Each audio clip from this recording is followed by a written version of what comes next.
Sir మీరు దివాలా తీస్తున్నటువంటి తెలంగాణ అంటున్నారు సార్. తెలంగాణ దివాలా తీసిందని చెప్పేసి మీరు అంటున్నారు.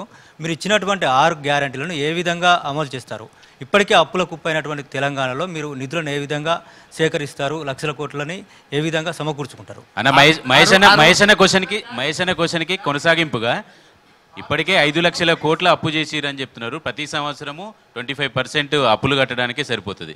మీరేమో 2 లక్షల రుణమాఫీ, కేసీఆర్ 1 లక్ష రుణమాఫీ చేస్తామని చెప్పేసి 4 ఏళ్ళు పట్టింది. మీరు 2 లక్షల రుణమాఫీ ఎట్లా చేయగలుగుతారు? వడ్డీలు ఏం కడతారు? డెవలప్మెంట్, ఇప్పుడు హైదరాబాద్ డెవలప్మెంట్ మీరు అందంగా చూపించారు.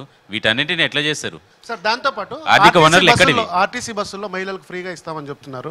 ఇందాక మనం మాట్లాడినప్పుడు మీరు చెప్పినప్పుడు ఆర్టీసీ అప్పుల్లో కూరుకుపోయింది, నష్టాల్లో ఉంది అని చెప్పారు. కర్ణాటకలో ఆల్రెడీ చూస్తున్నాం, కాంగ్రెస్ పార్టీ ఏమో గ్రాండ్గా ఎస్టాబ్లిష్ చేస్తుంది, మహిళలంతా కూడా ఫ్రీగా పోతున్నారు, వాళ్ళ ఊర్లకు సొంతంగా పోతున్నారు, హ్యాపీగా పోతున్నారని. ఒకవైపు ఆర్టీసీ నష్టాల్లో ఉందని చెప్తున్నటువంటి రేవంత్ రెడ్డి గారు రానున్న రోజుల్లో తెలంగాణలో ఫ్రీగా బస్సుల్లో మహిళలకు ఎలా ఇస్తారు? అది నష్టమే కదా. ఇప్పుడు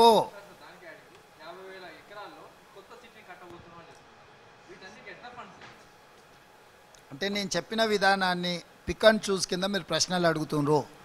ఇవాళ పెన్షన్ తీసుకుందాం, 2000 ఇస్తుండా, అదనంగా యాడ్ చేసేది 2000 కదా.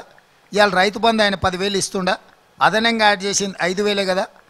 ఇట్లా ప్రతి పథకంలో మేము మొత్తం 100% కొత్త స్కీములు ఒక్క మహిళల నగదు బదిలీ తప్ప మిగతా మోర్ ఆర్ లెస్ కాంగ్రెస్ మొదట్లో మొదలుపెట్టినటివే కేసీఆర్ కొంచెం పెంచిండు, ఇవాళ అది కొంచెం పెరుగుతుంది. రెండవది రెవెన్యూ రిసీట్స్ అనేది ఎవ్రీ ఇయర్ 10 to 15% పెరుగుకుంటూ పోతుంది ఆదాయము. ఇవాళ కేసీఆర్ కాళేశ్వరం పేరు మీద 150,000 కోట్లు, మిషన్ భగీరథ మీద 50,000 కోట్లు, మిషన్ కాకతీయ పేరు మీద 30,000 కోట్లు, బంగళాల నిర్మాణం పేరు మీద ఒక 20,000 కోట్లు. ఈ దుబారా ఖర్చులని మేము పెట్టము, నెంబర్ 1. నెంబర్ 2, కేసీఆర్ ఒక 10,000 ఎకరాల భూములను ఆక్రమించుకున్నాడు. అవి గుంజుకొని ఆక్షన్ పెట్టి అమ్మితే అవన్నీ కూడా ఆదాయమే కదా. కేసీఆర్ లాగా అవినీతికి పాల్పడకపోతే చాలు, ఈ సంక్షేమ పథకాలు అమలు చేయడం అనేది పెద్ద విషయం కాదు. ఉద్యమంలో కూడా ఇదే చెప్పారు సార్. భూములకు సంబంధించినటువంటి విషయంలో ప్రభుత్వం ఇచ్చినటువంటి భూములన్నింటినీ, సీమాంధ్ర ప్రభుత్వం ఇచ్చినటువంటి భూములన్నింటినీ వెనక్కి తీసుకుంటామని, నాగలు పెట్టి దుంతామని, ఇలాంటి డైలాగులన్నీ విని ఇప్పుడు మీరు కూడా మళ్ళీ చెప్తే ఆ భూములు వెనక్కి తీసుకోవడం అంత ఈజీ అంటారా? వాళ్ళకి అగ్రిమెంట్ ఉంటుంది, 100 years ఏదో చేస్తారు, మీకు తెలియదు కదా భూములకు సంబంధించి. కేటాయించినాయి అనలేదు చారి గారు, మీరు ఇంటలేరు నేను చెప్పేది. కేసీఆర్ బంధువులు ఆక్రమించుకున్న భూములు అని చెప్పిన, అన్యాక్రాంతమైన భూములు అని చెప్తున్నా.